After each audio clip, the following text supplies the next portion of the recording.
अष्टवक्र कहते हैं, बेटा तू चाहे जितने शास्त्र पढ़ ले, जितनी बार सुन ले, फिर भी तुझे असली स्वास्थ्य, मन की सहजता नहीं मिलेगी जब तक तुम सब कुछ भूल नहीं जाता।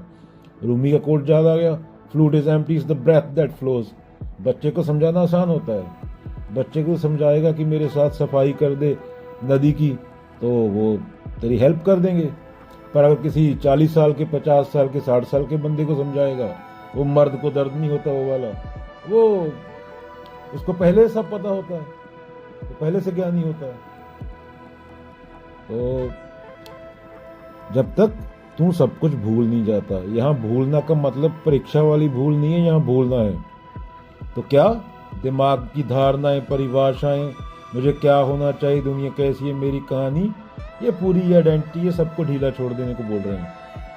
क्यों? क्योंकि शास्त्र भी अक्सर एक नया बोझ बन जाते हैं। पहले मन कहता है मैं दुखी हूँ, अब मन कहता है मैं ज्ञानी हूँ, मैं साधक हूँ, कामी क्रोधी लालची इनसे भक्ति न होए, भक्ति करे कोई सूरमा, जाति बरन कुल खोए। तो कबीरा, तो मैं सत्य हूँ, मैं ही ब्रह्म हूँ, ग्रंथों में से पढ़ के जो ऋषियों ने किया, जो ऋषियों ने लिखे, उन्हें पढ़ के कोई मतलब गली का गुंडा भी बोलेगा कि मैं ज्ञानी हूँ, बोलने से कुछ नहीं होता। मैं ही सत्य हूँ, मैं ही आत्मा हूँ, it's just a mental concept, it's all bullshit which feeds your ego। अभी बच्चों उदाहरण ले लो, एक बच्चा खेल रहा है, गिरा, उठा, फिर से खेलने लगा। वो मैं गिर गया का तीसरे नहीं लिखता, वो मेरी इमेज खराब हो गई कि बायोग्राफी नहीं बनाता, बस घटना होती है, खत्म। हम बड़े लोग गिरते हैं, 3 दिन क्यों गिरा, किसने देखा, क्या सोचा, कौन क्या कर रहा है, यही बीमारी है। अष्टवक्र बोलते हैं इतना मत पकड़, छोड़ दे, भूल जाओ। मान लो बच्चे, तुमने कोई बहुत भारी बैग, झोला उठाया हो, अगर कोई बोले इस बैग के बारे में 100 किताबें पढ़ो, बैग हल्का नहीं होगा।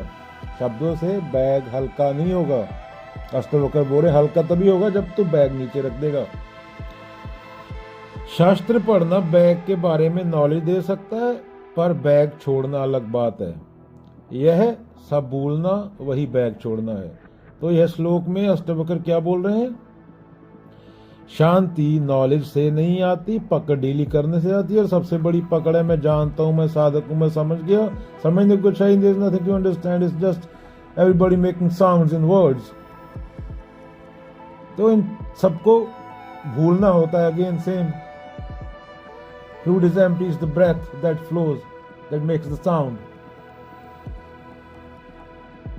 तो लेटेस्ट साइंटिफिक रिसर्च क्या बोलती है? Neuroscience links self-story processing to default mode network activity practices that loosen identification can reduce DMN dominance and increase present-centered attention।